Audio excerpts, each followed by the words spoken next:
This is mine and Cam's podcast. This is what we call the Men's Social. We're going to talk about everything that means stuff to us. Yeah. Mental health, business. Well, Cam's going to talk about business, training, just general, everything what's going on. Yeah, just general chat between lads, isn't it, really, I guess. And there's a lot of struggles that I've faced in the last couple of months, and I know you've faced in the past couple of years. Yeah. So I think the whole idea behind it was to put something in place that I felt where there wasn't anything out there that's truly like this, in my eyes. Mm-hmm. I know I got very chatty on my Instagram, and I was like, what do I do with this kind of ability to talk now? Like, Yeah. it was like not a new lease of life, but I've now found this voice out of nowhere to just be able to talk about things where for the past 12 years, I couldn't. In response and to obviously you getting chatty on your Instagram, was there any backlash? Was there negativity, positivity? So there was initially some negativity. It was on a different Instagram account. Yeah. And I was posting some stuff to do with like stuff I'd been through. Mm-hmm. One thing was I've been into like physically abusive relationships. I've been attacked by 2 partners before, and I posted something about it. Granted, the timing that I posted it probably wasn't the best. So my ex-partner and me and her just probably split it up maybe about three weeks prior to that. Yeah. And she messaged me like, what are you doing? Like, what on earth is all this? Why are you making out that I've attacked you? And I said, I haven't. Ah, right, yeah. I can see how that. But at the time, I didn't think. And then when she said that, I was like, stopped and listened, and I just thought about it. I thought, hold on, yeah. It does look like it's her. But everybody that knew me and her and that was in our friendship circle and in our space knew that's not her. Yeah. And I could see how eventually it looked for her. Well, not eventually, but I could see how it looked for her. So I had to delete it. Then some of the stuff that I posted then got screenshot and passed around, group chats, this and that. And I just got to the point where I deleted it all. Yeah. And I was like, fine, do you know what? I won't do it, and I won't have a voice. I was going to say, is that how it made you feel? So like for me personally, if I'm talking about something, obviously it takes a lot for anyone to talk. I don't want to say it's harder for men more than women, but it is quite hard for people to talk. So when you are talking and then someone tries to suppress it through things, it's sort of like you withdraw yourself, don't you, it's like you don't want to do it no more. No, you just think, well, fine, if that's how you feel and that's now making me feel a certain way, I just won't bother. Yeah. And I think ultimately that's a downfall. That's kind of the point where you think you should actually push on from there. You should carry on, because that's the hurdle you've got to get over. There's always going to be people that don't agree with what you're saying. Yeah. That will always think it's either attention seeking, it's for validation, it's for this and it's for that. And they won't truly see the message until you've beaten that drum for long enough. And I think with that sort of stuff as well, like obviously you lose people along the way. Yeah. Not in a way where it's like, oh, I've lost my relationship or that sort of thing. Like people that you were close to, obviously they don't get it. And I think if you're going to be continuing on, let's say, that path that you're on where you are speaking about things, you're trying to better yourself as a person, people don't align with that. Yeah, 100%. And like naturally, you just drift apart. So you do lose people along that way. It's hard at the time when it happens, but when you get a bit further down the journey, what you're on, and you look back and you think, oh, I lost that person. I've got good memories with them. There's no animosity, but I'm kind of glad that I'm not with that person no more. Not in like a relationship way, but like a friendship way. Side of things. Because you do need to like shed your skin and move on. Like I think certain people have certain timelines in your life, and that's just a part of it. So with obviously the negative side of things that came from them, was there anyone reach out to you like, oh, Cam, this is ace? Yeah. Was it? That's that same post. I actually had, I think it was 3 men and a female message me saying, thank you very much for this. Because they'd all been through the same thing. And it was like, they couldn't find the voice or anything within them to kind of speak out about it. They was not, I wouldn't say embarrassed, but they just kind of felt like they didn't have the ability to speak about it. Yeah. And I'd kind of say to myself, well, I'm a confident, outgoing person. Why should I not have the right to speak about it? Like, I saw something on Instagram, and the rough thing about it was basically them saying it was to do with, this is someone's daughter, and you've done this to their daughter. What would you do if you had a daughter, so to speak? And then I thought, you know, on the flip of that, well, that's someone's daughter, but they've also done this to me. Yeah. Yeah. What gave them the right to do it to me? You know, and ultimately, you're someone's son. Yeah, exactly that. Yeah. And you know, I wouldn't never ever raise a finger. No. I never have. No. Never even pushed a girl. And I just think you know, to have someone physically attack you. Yeah. Oh, it's, you know, it's. I make jokes over it because that's how I deal with it. And it's only recently that I've actually dealt with it. Yeah. It's just something, you know, 12 years or 10 years of competitive bodybuilding. All I learned to do was just suppress everything. Right. Because all you're doing is ultimately trying to get on stage. Yeah. You're actively starving yourself. You're doing all this training. You know, you're having to do your cardio and everything like that. And there's one goal, and that's getting on stage. So you can't be emotionally attached to food. You can't really truly be emotionally attached to people and your feelings, because your feelings are going to stop you from reaching said goal. Yeah. So, like I say, when these two separate occasions happened, they were both while I was bodybuilding. So instead of actually thinking and going through it and trying to put it to bed, just put it to the back of my mind. Do you think then, like, so obviously you've said them two relationships happened while she was bodybuilding. So I've found in my life, like, the certain things that I'm doing at the time, let's say it's training for something or I'm going through a rough patch, them sort of times, they attract certain type of people.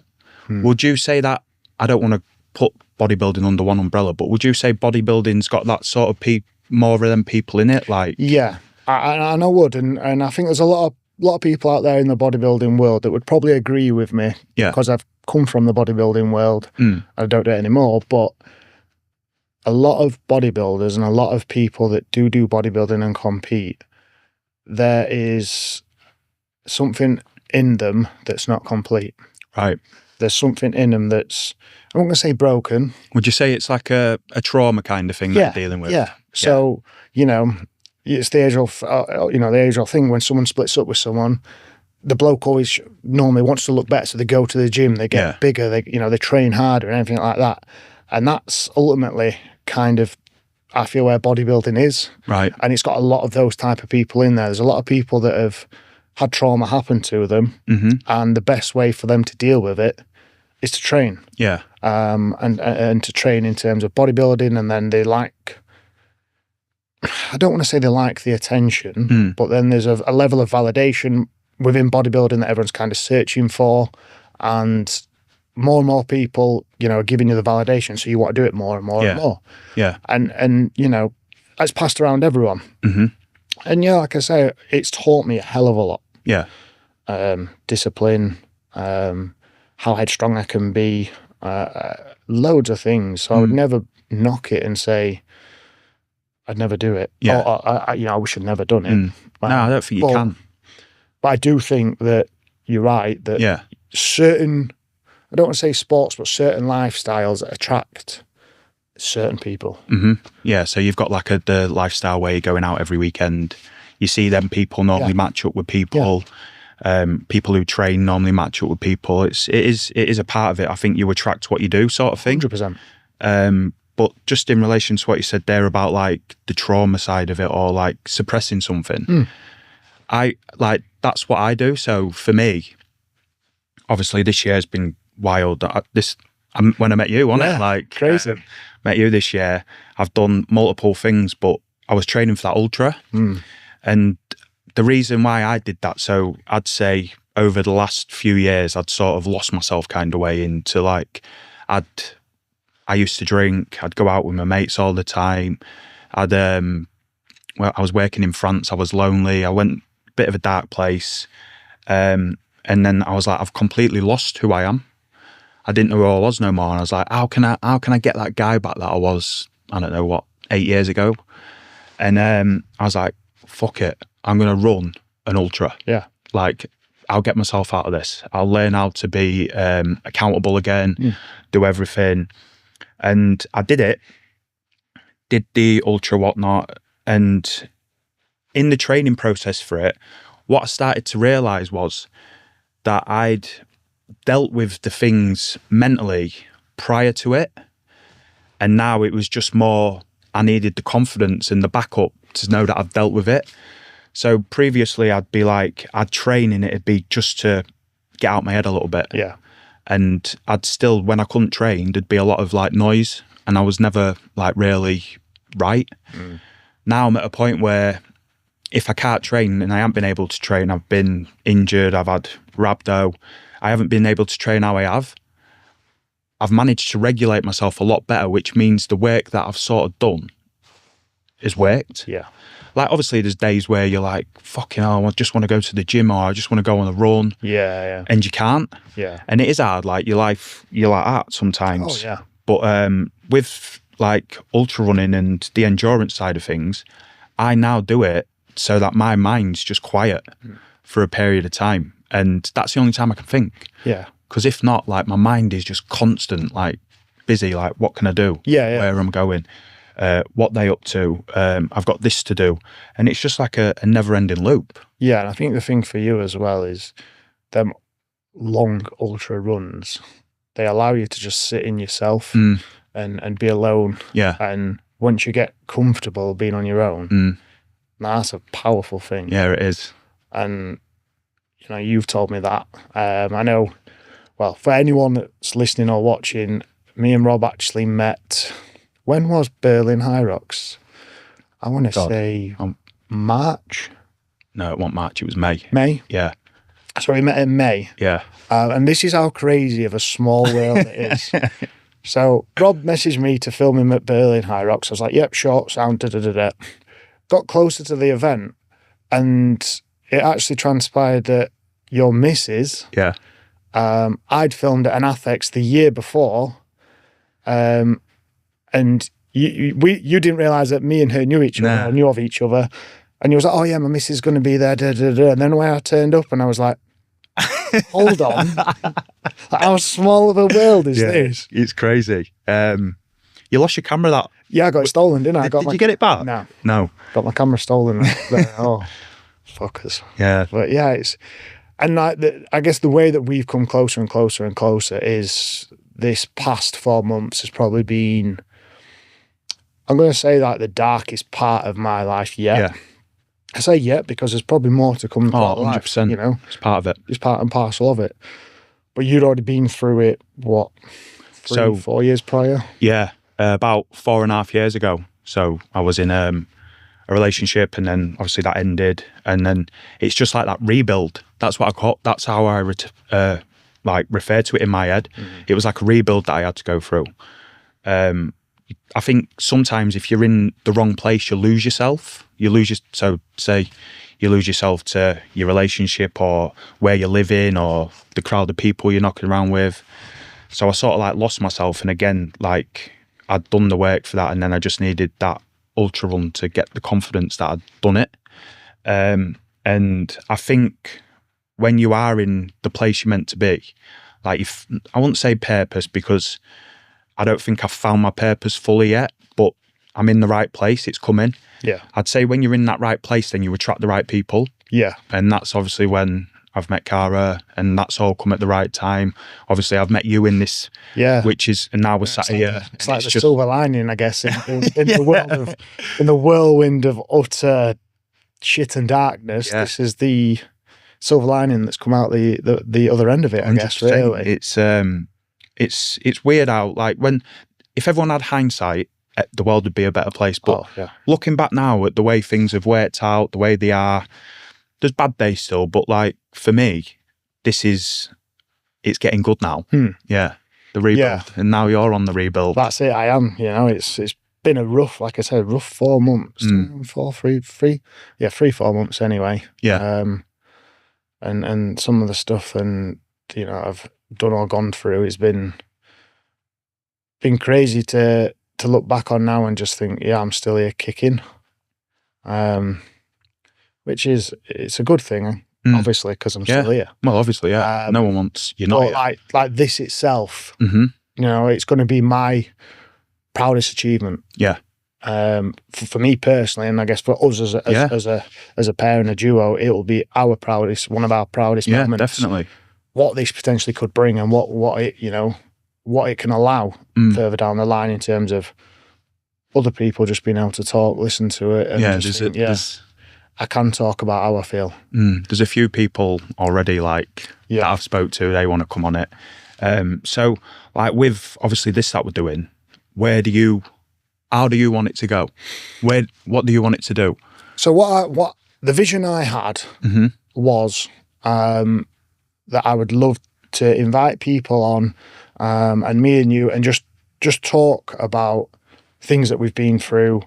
It doesn't always have to be the negative side of stuff, stuff that we've achieved, stuff that we've done with ourselves personally or business wise, where we see ourselves going in the future. Like, what aspirations have we got? What stuff do we want to do? And ultimately, if it helps one person, with one, the vision that I had and came to you about, it's one. You know, we've created something that's already helping people, and that's ultimately all I wanted to do, because I do see a lot of it. There's a lot of people that chat and speak about things and stuff like that, but I don't think they do it in a true depth or within a way that you could relate to it. Does that make sense? Yeah. So for me, it was like I wanted people to. I don't want to call myself a high achiever, because I don't think that I've achieved. I'm probably my worst critic. Like, I always say I'm a failure, which I'll say that to people and they're like, well, hang on a minute, like, you do this, you do that. But for me, what I wanted to achieve was I wanted people to know that, like, even no matter what you're doing, if like you've got a successful business like yourself, or you've done fitness goals like me, or you're a firefighter, whatever, we still get them feelings. Like, we still have bad days. There's days where we don't want to get up, and I don't think people are taught that. Like, I wasn't taught that. No. I just thought life had to be like, you get to one level and then you're just happy for the rest of your life. And I had that battle with myself. Like, I'd have a down day, I'd be like, why is this happening? What's going on? In my head would just fall clean off, and I'd just spiral. So for me, I just want to try and show people that even though you're doing everything right, you are going to get them bad days, but you can still have the confidence to be the person that you want to be.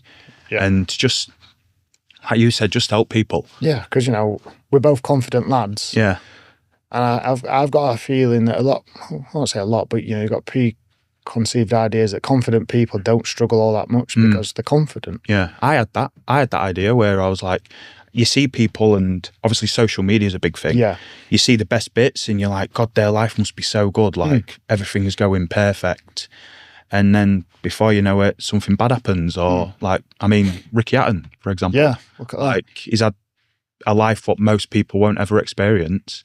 47, he's passed away. Like, it's nice to have that voice to be able to just say to someone like, yeah, things are going to be shit. You've got to sit in it and get through it. Yeah, it's a bit like obviously me messaging you on Saturday. Obviously, I was in the lakes, and I'll call them person A. Yeah. Because I did say to her that I won't ever say a name on this, because I didn't want anything being backlash towards her. Okay. But I'll call her person A. Yeah. So me and person A went to the lakes back end of last year. Yeah. With a dog. Stayed in the van, then stayed in this hotel. On Saturday, I met a client that I was filming in the lakes in the same hotel. The chances are tiny. Then what made the chances even smaller, for breakfast, we sat on the exact same table that I sat on with person A. And that triggered me. I didn't truly think about it till after I'd finished the shoot. Yeah. When I was driving home. And yeah, you know, for an hour on the way home, I sat in tears because, you know, it still hurts a lot. Yeah. And I'm obviously my voice messaged you and just said, like, how long did it take you to stop being triggered? And you was like, I still get triggered now. Yeah. And, you know, you just kind of got to sit in it. And I did, and sat in it for an hour. And after that, the emotion just kind of subsided. And it was like, all right, okay. I've sat in it. Yeah. I've felt it. And without really thinking about it, I've dealt with it. And then it's done and it's gone. Yeah. And I was just like, well, what's just gone on? Yeah. You get that, when you go through something like that, you get like that memory in your head, like muscle memory. And then the next time it'll be like, well, yeah, this is annoying. I'm feeling triggered. But I've got through something what triggered me before. It's like a rep for your brain. Yeah. When you're doing the reps, you're getting stronger kind of thing. Just a period of time. But like when you said about crying, how do you feel about crying? Well, I've never cried so much as I have in these past 4 months. Yeah. And it's quite, I wouldn't say it's a funny story to why this whole personal development journey for me started, but I film for a mindset coach. I would want to bring him on here as a guest. Yeah. And I think it was in the first filming session we did. We filmed for 2 hours. So basically in 2 hours of free mindset coaching. Right, okay. And also I'm sat listening to the audio as I'm filming him. And I'm listening and listening. It's making me ask questions of myself. Right. Because I could feel that there was something not right with me, something that I maybe have not dealt with and things like that. And it was really starting to build up in me. And like that night, I went home and I was sat in my office just editing and broke down. Wow. Like broke down into the most outrageous crying. I don't even know how to explain it.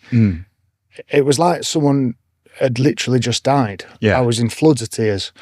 And person A come upstairs and she was like, I thought you was laughing. Like it was that loud, she could hear it, but she thought I was laughing at something. Wow. And she just couldn't believe it. Like she just seen me in floods of tears. And to be fair, this was a question I was going to ask you. Yeah. How did I word it now? So you forgot the name of the podcast. Don't do that. And you forgot the question you was going to ask me. And so it was, do you think if you sat down with Cara and you broke down to her, it would strengthen your connection and deepen it? Yeah. Or do you think that it would make them think he's not the protector that I thought he was? He's not the provider. I'm going to take a step back. That's the easiest question I'm ever going to answer, because I've cried to already. Like probably 100% strengthen it and make it stronger. Yeah. Because I initially thought that, but then obviously 3 days later we split up. Wow.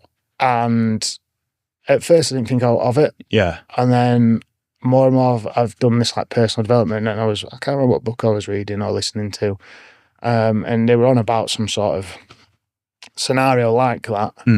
And the woman in the situation backed off because he's meant to be a provider, he's meant to be strong, he's meant to be protecting. Yeah. And the minute he showed some form of weakness, she's gone, shit. Yeah. He's not what I thought he is. Yeah. So he's not going to protect me. I've got to get out. Yeah. And like I did think at one point, was that it? Right. Because there's a lot of other things involved. Yeah. Could that have been like the catalyst? Like, I was shit at communicating, very shit at communicating. I felt like I was validating and whatnot, but maybe not to the level. I was very reactive, not aggressively, but I would never sit and listen. I would always try and butt in and be like, no. Instead of sitting and listening to how someone felt. And I think I was very mature and irrational with the way I behaved. Yeah. and that's led to, I'd say, ultimately, the end of it, which then led to an even fucking darker place for me to go. Yeah. And that ultimately was originally, like I say, I thought, it might have strengthened us, but then I look at it and think, did it? There's two ways to look at strength, I guess, with stuff like that. Obviously, people can see men crying as a weakness, and then I think certain people see men cry or anyone crying as a strength. For years, I've seen it as a weakness. So, like, I didn't cry for what, 4 to 6 years, and like now, if I see something like happy, I've got tears in my eyes. I think it's all about the person if you're crying, the person who's there with you, it speaks more about them, how they react to crying. Unfortunately for you, if it was the catalyst to the end of that situation, then that person's obviously not the right person for you. Yeah. Me reflecting on what you've just told me there, I'd be, obviously you've got every right to deal with every emotion and be upset about things. But I know full well in 2 or 3 years' time, you're going to look back at that point of what you've just gone through, and you're going to be in a point completely different. You'll have your business in a better place. You'll probably be in a relationship, and everything will be so much better for you because you're going through a process now with yourself where that don't work for me. That sort of person doesn't work for me. I need to do this work. It's identified some places where you're a little bit not the best, like with the butting in, or like you don't know how to communicate. By the time you get to this new place that you go in and you've dealt with all them things, you're going to be in such a good position with yourself, because that's pretty much similar to the journey that I went on. Like I was a terrible communicator, and my initial reaction to any sort of argument would be just to shut down. Like I'd just shut down, I wouldn't say anything, and then I'd bottle things up, and then it'd be something so trivial and I'd just blow my lid. And that's like with family, friends, ex-relationships, like anything like that, I'd just explode. Now I'm at a point where if something bad happens, like you just talk about it. Like it's just literally a conversation. Like you don't have to raise your voice. You can speak to people normally. Like with your mates, like sometimes things don't line up, you don't get on with one another, you just have a chat about it, smooth it over. And if it doesn't get smoothed over, or if something doesn't make you stronger, again, it's that sort of like timeline that we was on about, where maybe my timeline with that person's expired. Gonna just leave it amicable, be civil with them, and you sort of like move away from that sort of thing. So like the process you're gonna go through is gonna be hard. I'm sure you're aware of that. Absolutely. But like the position that you're going to be in at the end of it, like I'm glad that I'm going to get to see it as well. I've had a few people have kind of said, good, I'm glad, because it's like they know the kind of person I am, and they're excited to see what's going to happen as a result of it. Because you're already here. Like you're already doing amazing things, and you've still got that like part you need to build up. Imagine where you're going to be when both of them get to like a line. It's going to be good, mate. What I'd probably say 3 months ago, something like that. I was in this position where I was done, like fully done.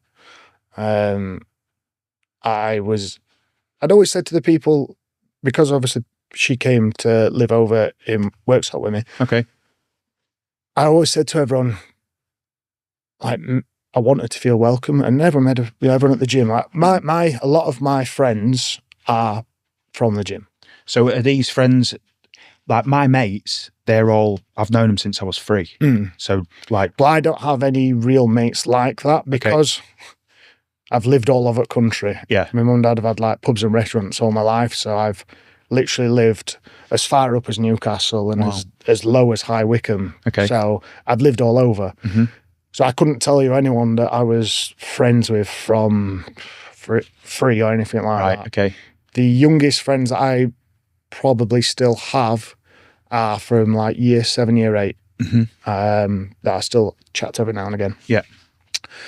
But like I say, I'd known these people for 3 years because I'd been training there for 3 years. They were all very welcoming, you know. And when we split up, I said to them all initially, I was like, look, if we're both in the gym, don't feel like you have to make conversation with me or anything like that. Don't make it feel awkward, please. Because I don't want anyone to feel like that. No, do you know what I mean? I really don't. A good level of control. Yeah. Yeah. And I honestly didn't. And then there was one day, it was a Thursday. I trained at the usual 3:30, 4 o'clock that I did with lads.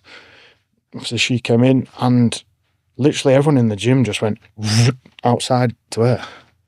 And that might be coincidence. But I stood in the gym and I thought, fuck, I'm invisible. I felt invisible. Yeah.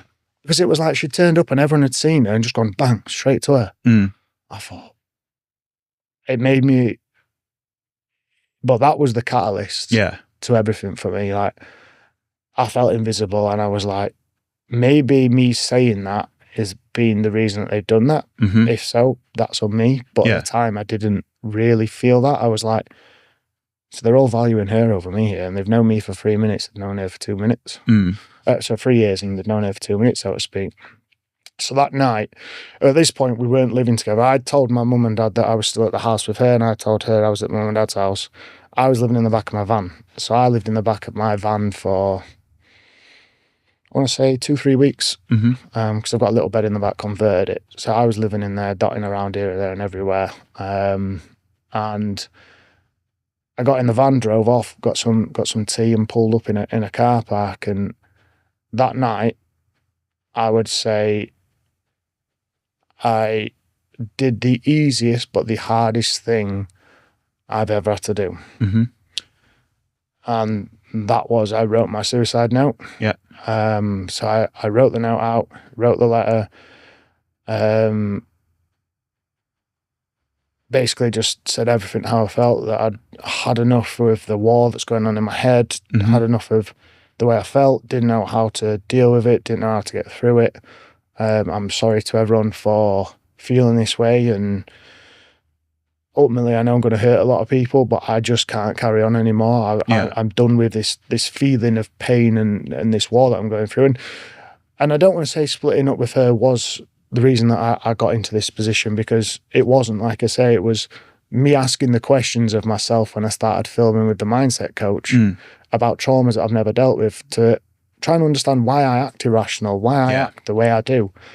Because I know initially that wasn't me. The beginning, when I was 16, 17, that wasn't me. I was an extremely loving, caring partner. Yeah. Got hurt. That then told me, you know, as you do, you kind of, walls go up. So I wrote the note, and I'd made the decision that Friday after the Thursday, I was due to be in the lakes on the Saturday filming for a client. I was going to drive up to the Lake District on the Friday night, and I was going to basically give myself carbon monoxide poisoning in the back of my van. I've got a camping stove. I'd picked out where I was going to do it. I wrote the note in my phone on my notes. I'd written out my PIN number for my phone. I'd put it all in place so whoever found me could find it easy, and everything like that. On the Friday, I kind of did my goodbyes without people realising that I was saying goodbye. So I said to my best friend, Lee, it was his and Kirsty's wedding anniversary on the 10th of September, but he'd made a comment that it was Kirsty's brother, I think it was, his wedding anniversary on that Friday. So I messaged him and Kirsty saying, happy anniversary. I hope you have an amazing day. And me, Kirsty, Lee, and said person was in this group. It was like a couples kind of group. And he messaged back saying, it's not till September. I didn't message back. Right. Because I knew it wasn't till September. But that was me saying goodbye to him. Yeah. I then went round to the house that me and person A had and knew the dog was there. And I love him to bits. Blue staffy called Bucky. And she was upstairs working. She didn't even hear me come in. I went into the garden. I was sat in the garden for half an hour with him, just saying goodbye, playing. Then I went. And at this time, funnily enough, I'd not been drinking any Monster, so I kind of, like on death row, they get like the last meal, so to speak. Yeah. I went to Blythe Services and I bought 2 white Monsters, and I was like, this is it. Do you know what I mean? Like, I thought, if I'm going out, you're going your way. I'm going my way. Yeah.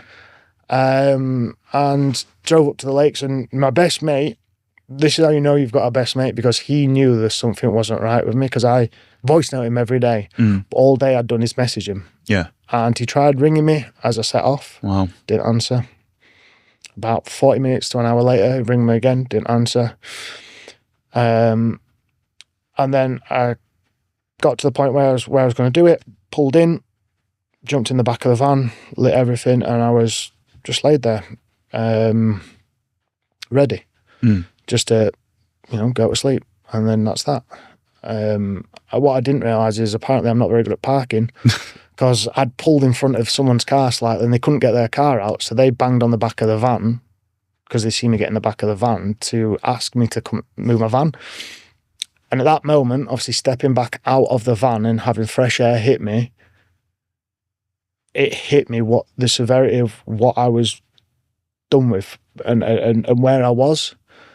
And I had to move my van in floods of tears, because I was thought, fuck, I've just been happy to end it. Yeah. I'm in a spot where I'm done. Like, if I was sat in a bar and the devil was across from me, I'd say, let me finish my drink and I'm done. Let's go. And as a result, he rang me for a third time and I answered. And he said, where are you? I said, I'm in the Lake District. And he was like, what are you doing? Wow. And he knew. Yeah.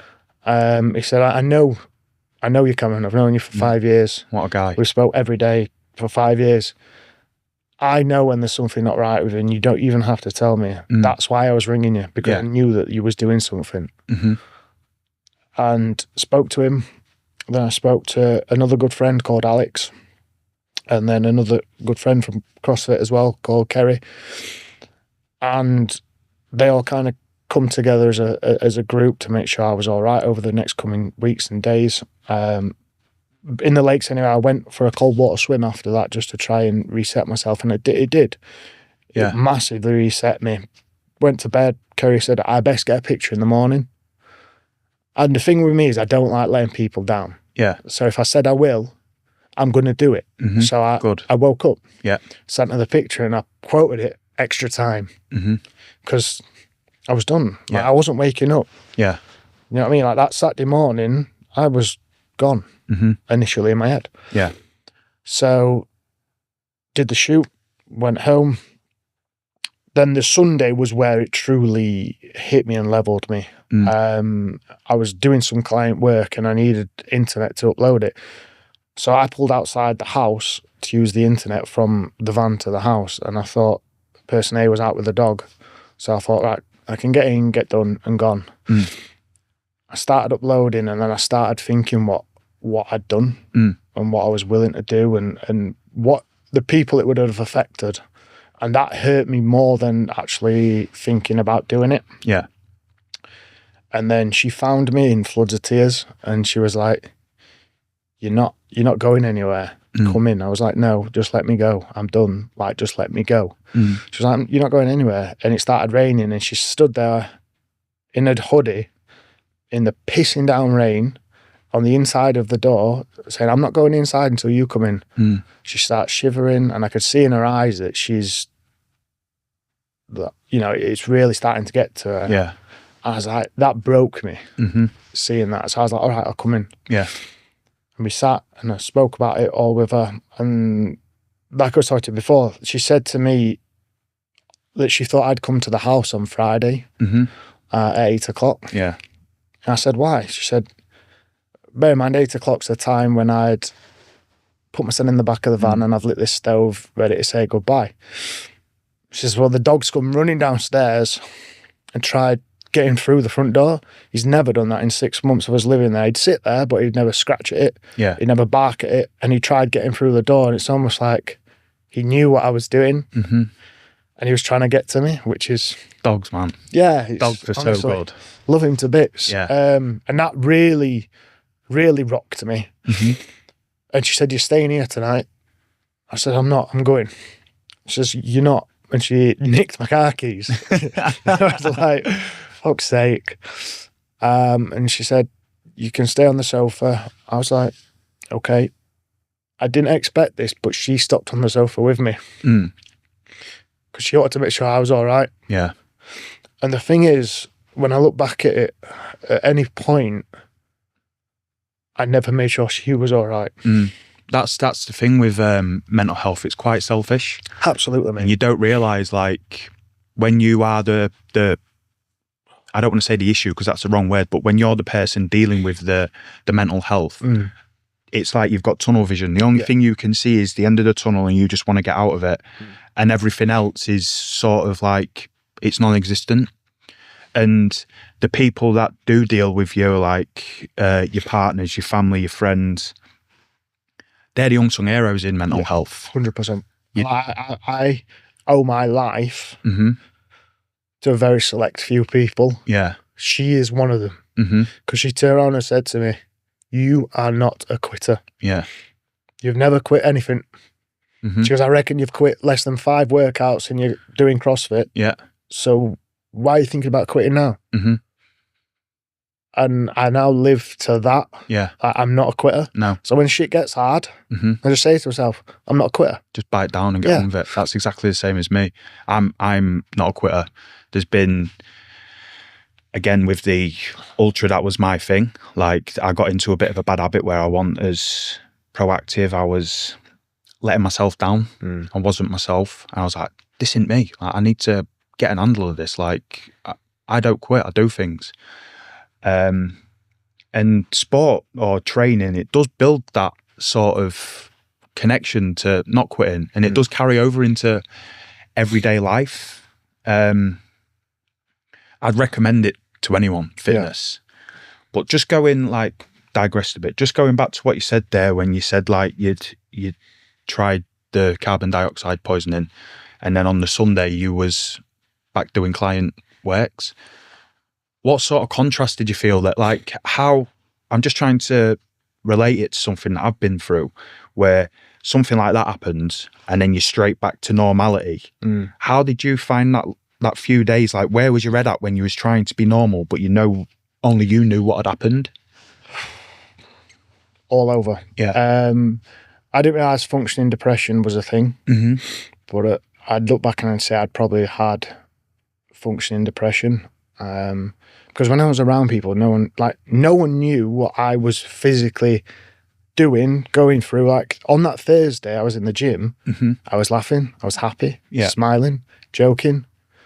If I'd have said to anyone, if I'd have gone to the gym on the Friday, if I'd have said to anyone what I was going to do, they'd be like, Shut up, it'd knock them over, because they're like, how can you say you're doing that when the way you act? Yeah.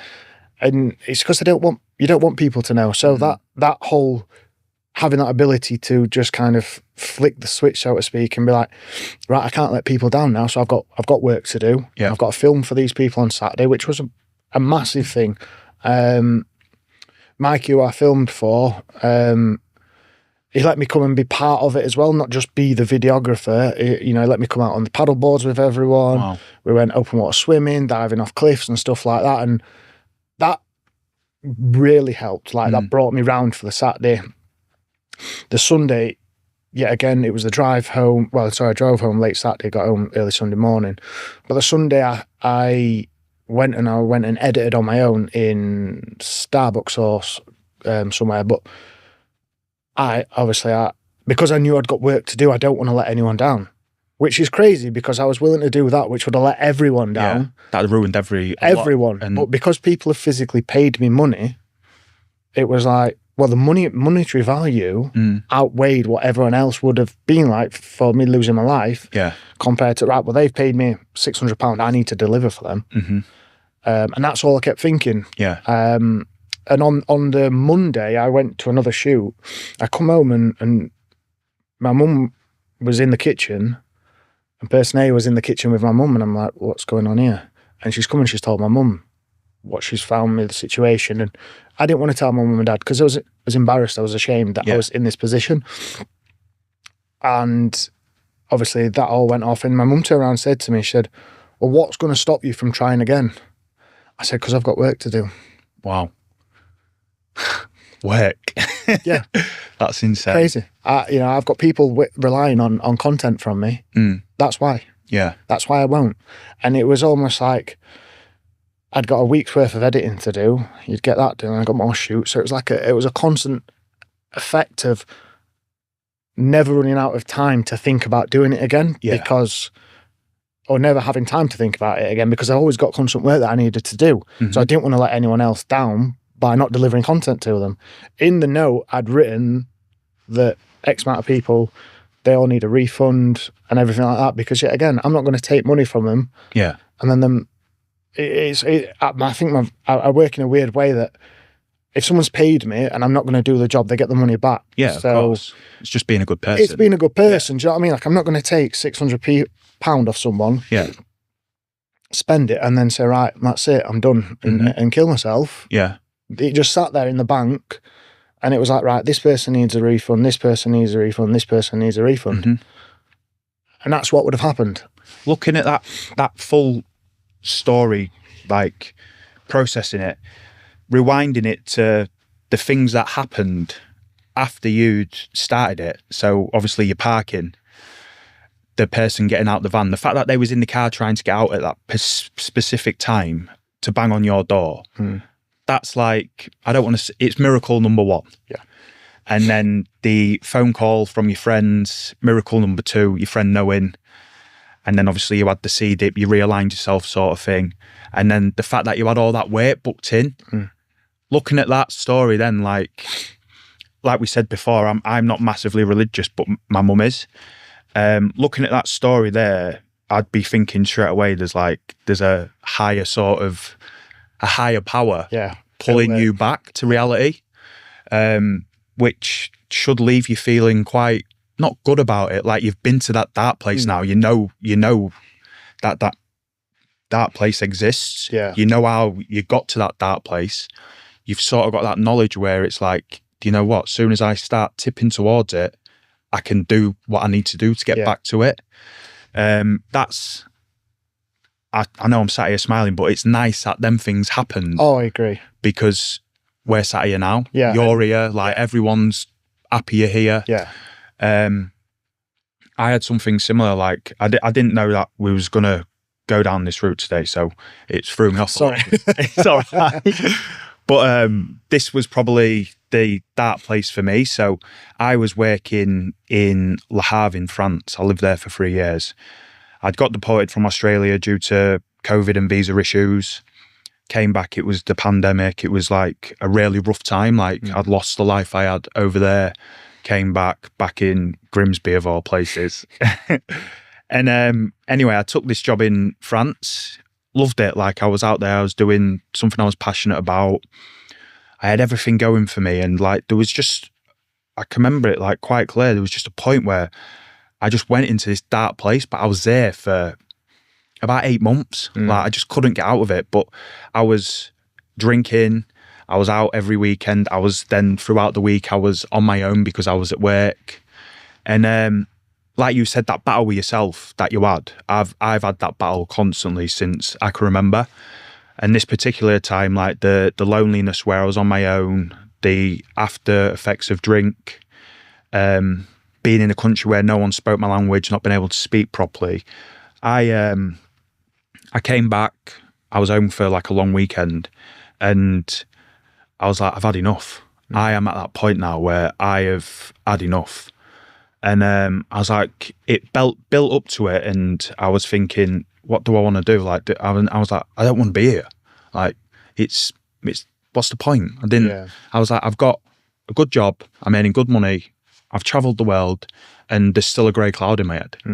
Is it ever going to change? So I was due to go back to Le Havre on the Eurostar on the Friday morning, and it was the Thursday I'd started my commute. So I got the train, left Grimsby about 7 at night, and my plan was to get to London and stay in London for the night. Got to Doncaster, and I was like, fuck, I'm not going to swear. I'm going to get off the train and I'm just going to book an hotel because I don't even want to be on this train. Like, my head was spinning. I was like, I just want it to stop. Like, I've had enough.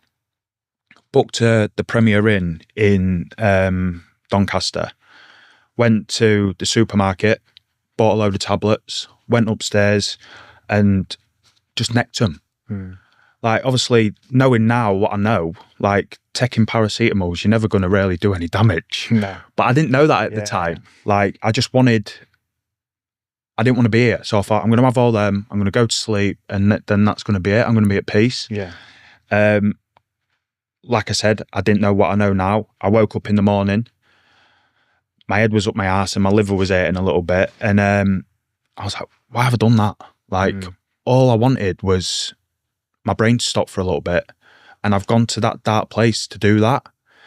And I don't want to say it was a suicide attempt, because I don't think that I wanted to die. I just wanted it to stop. Yeah. And that point then was the turning point for me, where I was like, I can't go through that. Like, that's not me at all. From there, I reached out, I got some help through work, and this has been like a mess since it happened. So I went through Bupa. I got diagnosed with something. I don't want to go into the diagnosis today because I'm still going through part of it. So I don't want to give out misinformation on something. I got diagnosed with something, and it was quite like a shock to my system, but it made like a lot of things in my head make sense. So I started getting treated for it, and this specific like medication sent my nervous system into shock, and it was just like a rough few months. And I started like losing my hair, like the back of my hair started going, put on a lot of weight, and it was like a really rough time. And that has just been prolonged for so long, where now I'm going through a diagnosis for another thing, which is very similar to this other thing.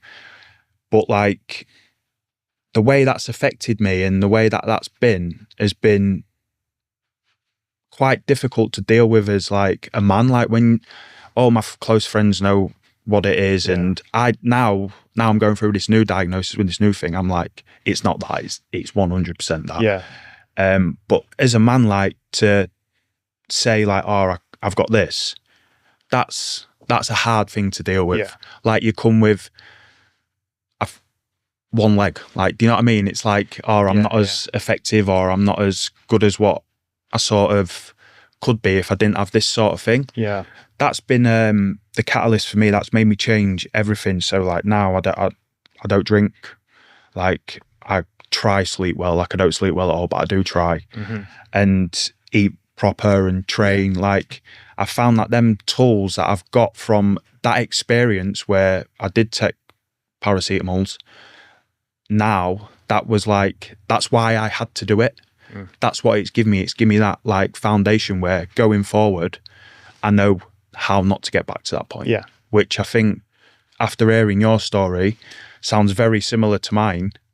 And it's give you them sort of tools, and it's like identified where you need to work on. 100%. So I think that's like the silver lining, shall we say? 100%. The silver lining that I'd say that's come out of it is I've just chucked myself harder into training, which Lee, who I filmed with, was the mindset coach. One of his favourite sayings is mental support needs physical support. And I couldn't agree more with it, because the better you start training, you go out for a run, you go to the gym, whatever it is, you're releasing endorphins, you feel better about yourself instantly, and that's just off one session. So imagine if you stack that 3, 4, 5 times a week. Mental clarity is going to come back very, very quickly. And even if it doesn't fully come back you release. It's like peeling layers off a onion. Everything's getting clearer and clearer and clearer, and you're more positive and positive and positive. And before you know it, your whole outlook changes. Purely because you're now starting to just train, and you're doing some form of physical activity that's pushing you, that's allowing you to put your emotion, your thoughts, and everything into it. A bit like you with the ultra. Because I ran an indirect ultra. But that's beside. I've never run a. You're the fastest cameraman I've ever seen, by the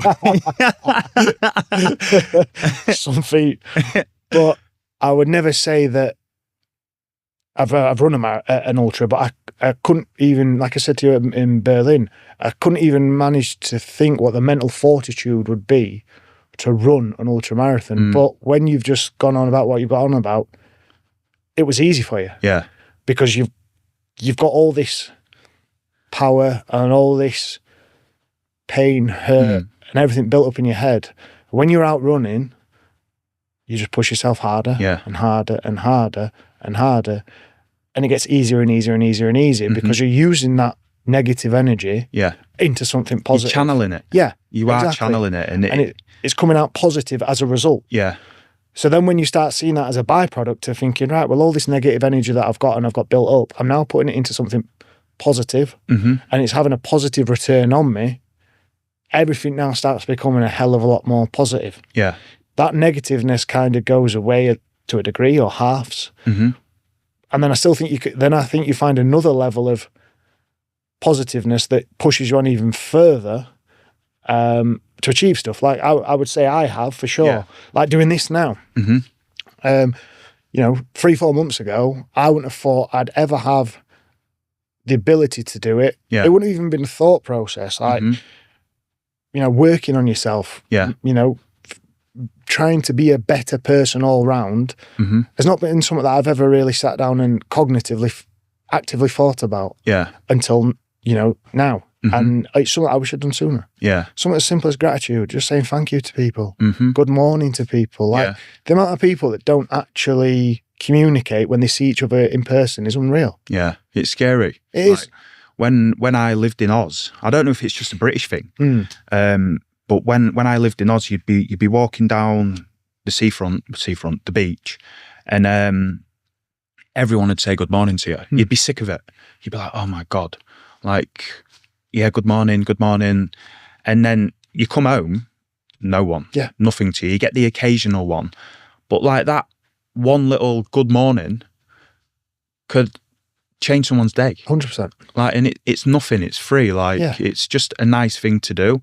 I've always gone by, like, I've always judged people that I'm going to, let's say, be friends with, or partners, or like family. Like, I judge them on how they treat other people, because that's the real them. Yeah. Like, it does carry its way forward. Like, if you treat people right, and I do think if you do enough good in the world, it does eventually come to you, even though sometimes it feels like you're on the back end of a storm. Yeah. It does come back to you 100%. Yeah, definitely. And like you say, it's something as just simple as saying thank you, or just asking someone how they're doing, good morning. Yeah. Like, say, no one knows what anyone else is going through, and you could just, by you just saying good morning, it could switch them from having a bad day to a good day, because they might be in a situation where they've not been seen, and someone's now seen them and say good morning. Like, yeah.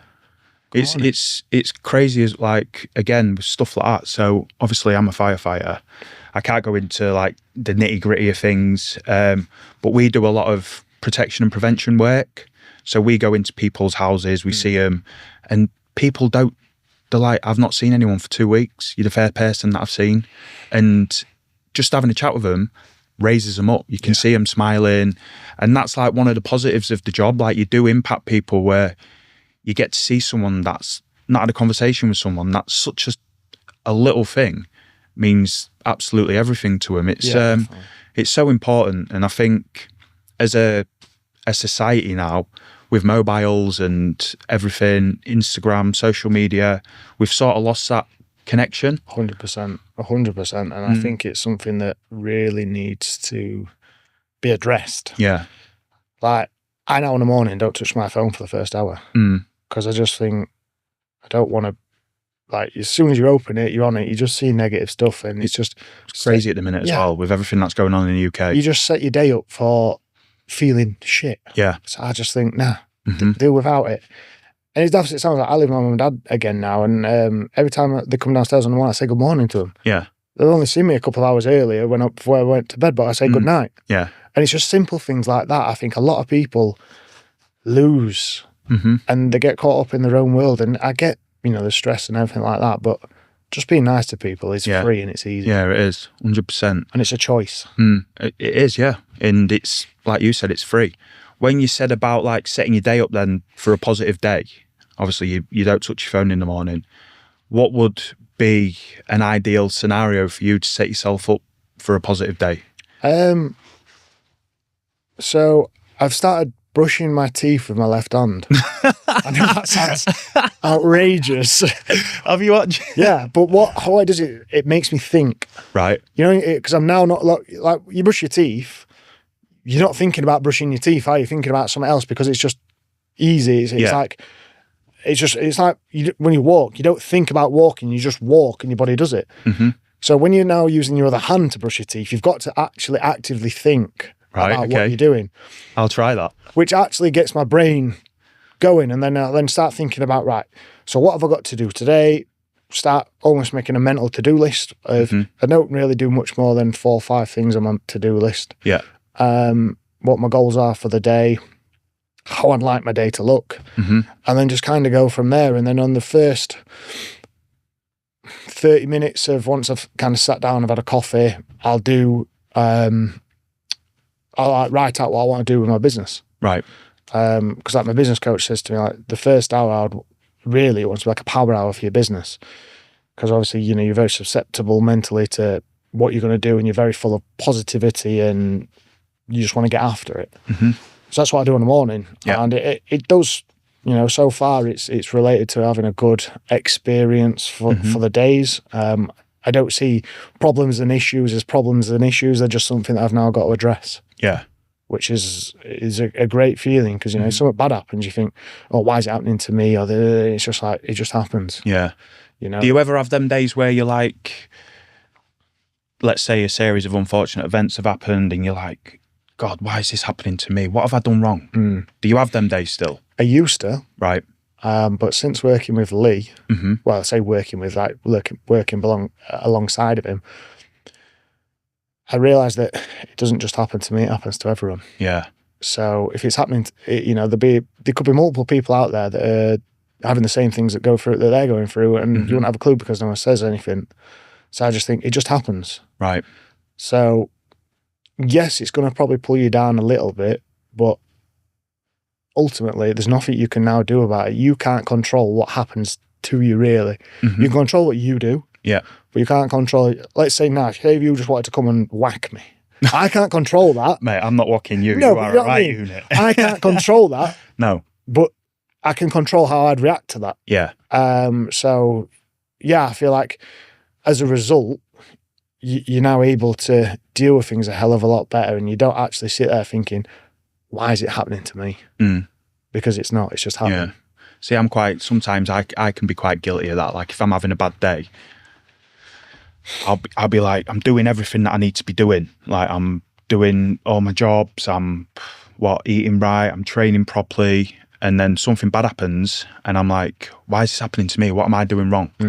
And as much as it like annoys me, sometimes it does, like, it makes me step back and reevaluate everything that I am doing.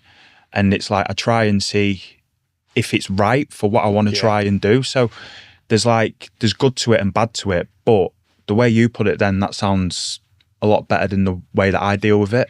And I just add a caveat to that. That's not all my words. Right, okay.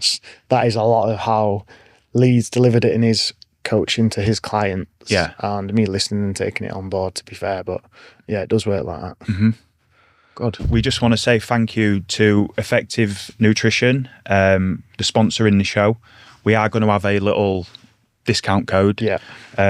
A special discount code for people that watch and listen. I use all their supplements. Supplements are great. They've got me through the majority of my workouts since I've been working with them. So yeah, we just want to say thanks, guys, and we appreciate the support, and we look forward to working with you furthermore. Further endeavours with it. Yeah. I guess at that point we should round it up. We've been chatting for bloody... It feels like a second. I was so nervous about coming on today. To be fair, and now I just feel like we haven't shut up at all for probably over an hour. I bet the sound man's like, God, get us out of here. So the question I had was from a friend of mine called Sam Poskett. Let me just get to it. I shared the questions on my Instagram as well, and one of my friends responded to it. It was like, what do you want us to talk about on the show? And his response was Latinas. So we're not going to talk about that. So he said, over the past 20 years, has society progressed or regressed in regards to being a man? Or are you better or worse now than you was 20 years ago being a man?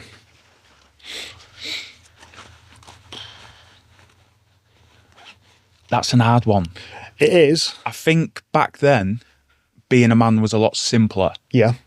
Because you had let's just say your job was to provide.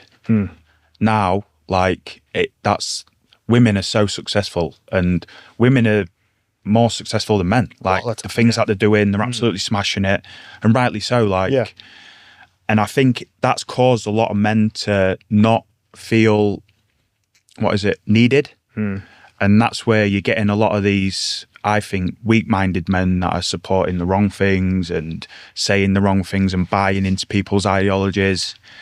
But then at the same time, like, that pressure of being a provider is gone.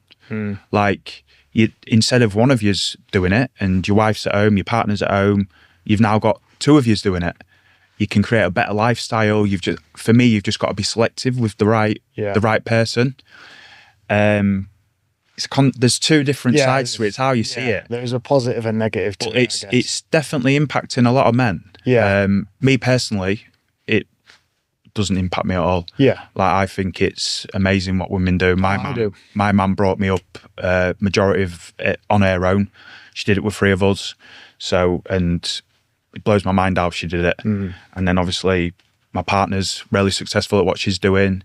I think it's incredible, yeah. Yeah, no, I would agree. I would almost say it was easier back then because you just had to focus on being a provider. Yeah. And I think you're hardwired as a man to be a provider. That is your sole purpose to a degree. Yeah. That, if you're even back as primal, men are protectors. They go out and get the food. They do the bits that are needed.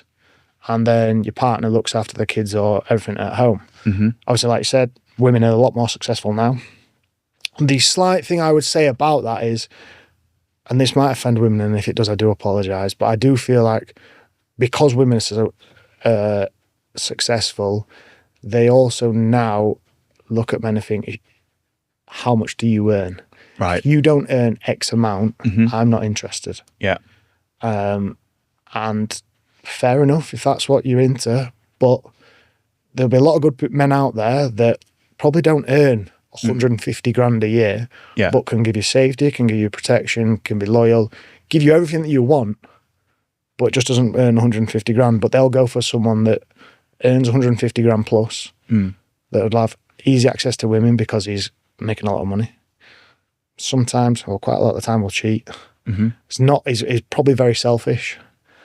And I just think like it's the wrong type of person, but it's just all because money at the minute is a big thing. Yeah, but then on the flip side to that, so let's say a really successful woman wants a woman wants a guy that's earning X amount of money, and they're willing to. That's all they want, so they're willing to sacrifice everything else for that wage. Let's say they're selling. Not selling themselves, that's the wrong word to say. They're ultimately accepting that because of a wage, but they're selling themselves short when it comes to safety and all the other things.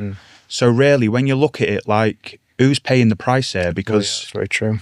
It's like they're paying the price because they're not going to get what they want. They're just getting the materialistic things.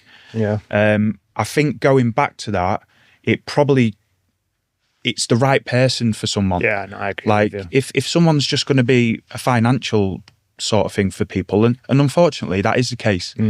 Like, men do it as well. Like, it's not Yeah. all, Oh no. Yeah. it's not all 100%. one way. I'll definitely agree with that.